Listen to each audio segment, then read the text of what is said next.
Some men aren't born evil. They choose to become demons. Welcome to the abyss, where the line between man and monster fades. Today, we tell the story of Lázaro Barbosa de Sousa, not just a killer, but a servant of darkness, a man said to have sealed a pact with the devil to become invincible. His story does not begin with blood, but with whispers. Whispers that echo from the depths of his soul.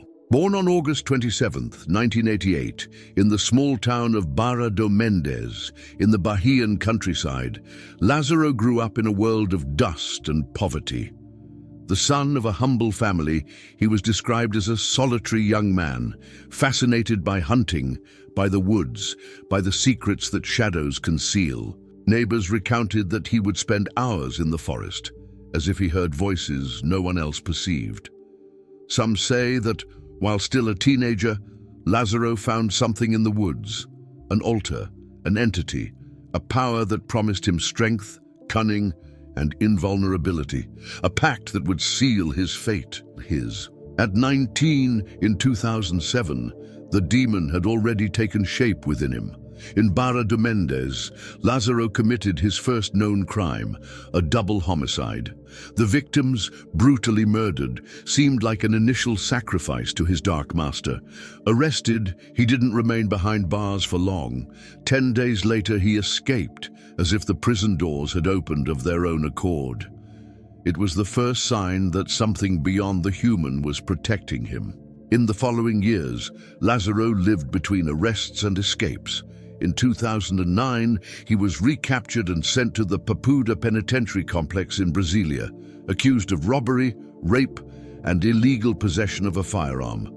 There, a 2013 psychological report revealed a tormented mind, impulsive, anxious, with sexual preoccupations that sounded more like whispers from an inner abyss. He was described as someone with no brakes, a predator driven by instinct. Or was it something darker? In 2014, for supposed good behavior, Lázaro was granted a semi-open regime, but the demon does not accept chains. In 2016, he escaped again, vanishing like smoke.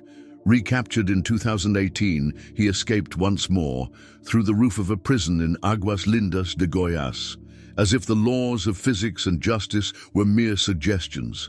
Each escape was a defiance of logic, a sign that something supernatural was guiding him, as if hell itself were charting his path. In this first act, we witnessed the birth of a monster, or rather, the transformation of a man into something beyond comprehension. Lázaro was not just a criminal. He was a predator with a purpose, driven by a pact that made him untouchable. But what happens when the demon demands more? In the next act, blood begins to flow. The year is 2020. Lázaro is no longer a lost youth in Bahia. He is a force of nature, a demon in human form, leaving a trail of destruction wherever he goes. His pact with darkness has turned him into a master of home invasion, a predator who strikes in the silence of the night. Let's dive into the crimes that made Brazil tremble. On April 8, 2020, Lázaro invaded a small farm in Ceilândia, in the Federal District. Armed with an axe, he struck a man in the head, leaving him at death's door. The victim survived, but with sequelae he would carry for the rest of his life. Lázaro didn't stay to watch. He vanished into the woods, as if the very ground had swallowed him. It was as if the demon laughed at human fragility. On April 26, 2021, in Sol Nascente, Lázaro showed his true face. He invaded another house, locked the father and son in a bedroom, and dragged the woman into the thicket. There, under the cover of darkness, he raped her, while her screams echoed unanswered. The cruelty was not only physical, it was as if he fed on despair, on fear, on the very soul of his victims.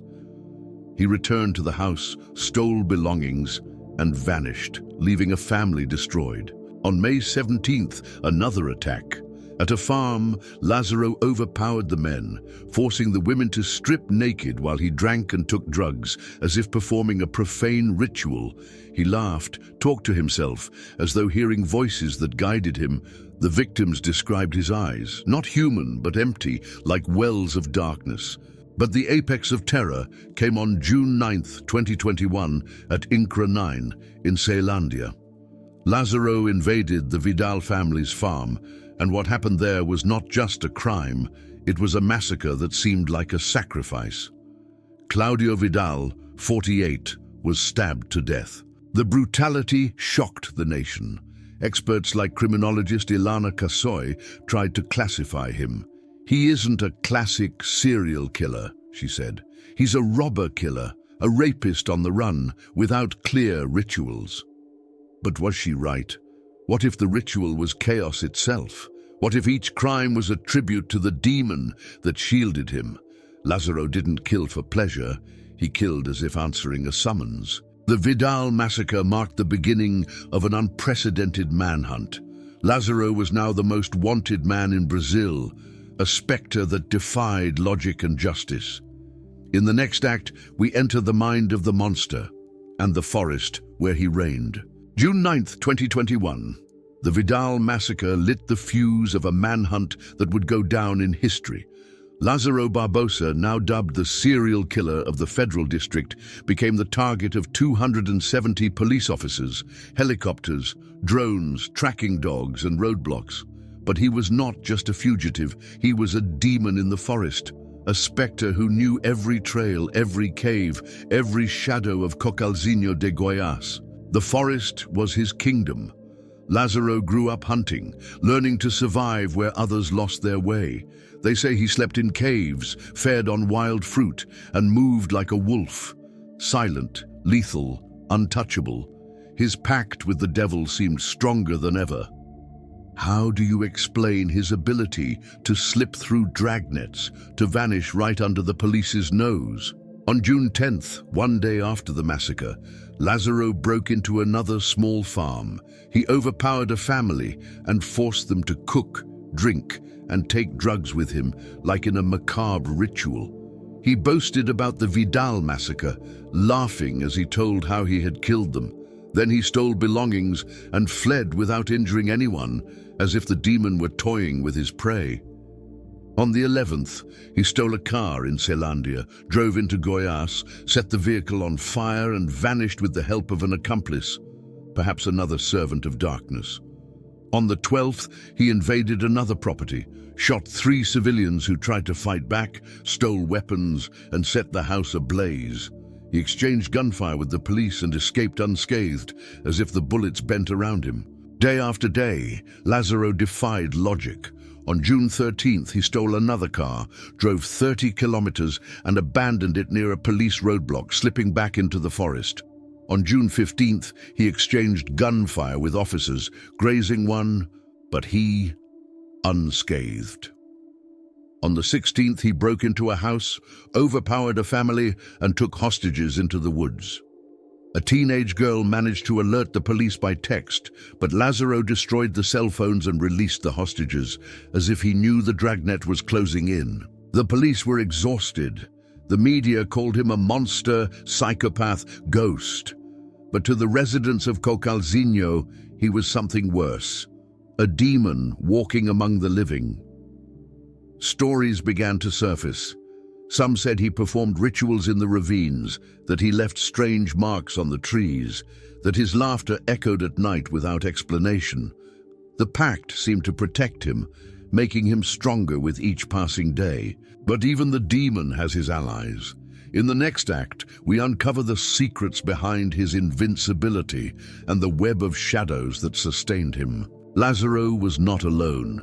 During the 20 days on the run, between June 9th and June 28th, 2021, suspicions arose that he had help, a network of corrupted souls who sheltered him, fed him, and hid him. A farmer and his caretaker were indicted for providing shelter and resources to Lázaro. Was it merely greed?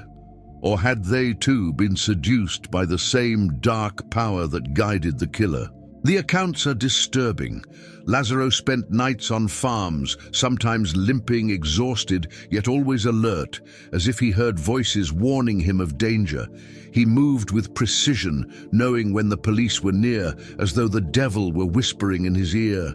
In one break-in, he left a blood-stained T-shirt at an abandoned farmstead, sign of a renewed pact or merely another taunt to the authorities. The manhunt was called the largest operation against a psychopath in Brazil's history. But Lázaro seemed to laugh at the effort. He would break into houses at night, subdue families, demand food and money, and vanish before dawn. His modus operandi was always the same: strike in the dark, humiliate his victims, leave bodies in rivers or thickets like offerings. It was a pattern that felt ritualistic, as if each crime were a payment to his demonic master. Psychologists and criminologists tried to understand Lázaro. The 2013 report described him as impulsive, anxious, with abnormal sexual behavior. But those words did not explain his invincibility. He was described as fierce, aggressive, unrestrained, someone who acted without hesitation.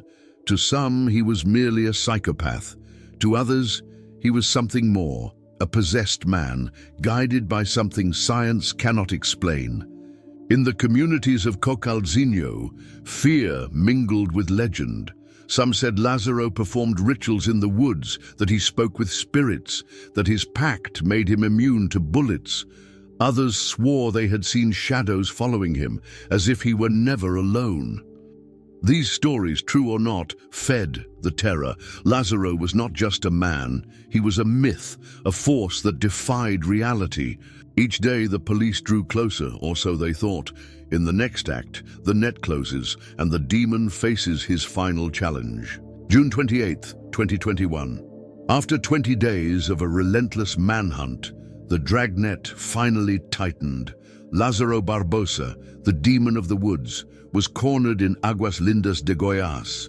The police, exhausted, mobilized everything they had: snipers, dogs, drones, helicopters. But Lázaro still had a trick, or was the demon still fighting for him? That day, Lázaro faced the police in a final confrontation. Gunshots echoed through the woods, and for the first time he did not escape. Shot multiple times, he fell. His body finally gave out. He was taken to an ambulance, but he did not survive. The man who seemed untouchable was dead, or was he? Or was? Lázaro's death marked the end of an era of terror. But the pact? They say the demon doesn't die. He only waits.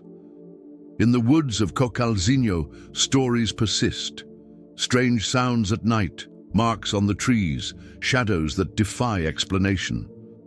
Lázaro is gone, but the fear he brought remains. The case of Lázaro Barbosa is not just a story of crimes, it's a plunge into the darkest reaches of the human soul, or perhaps beyond it. Was he a psychopath, a monster, or a man who sold his soul to become something more? It's up to you to decide.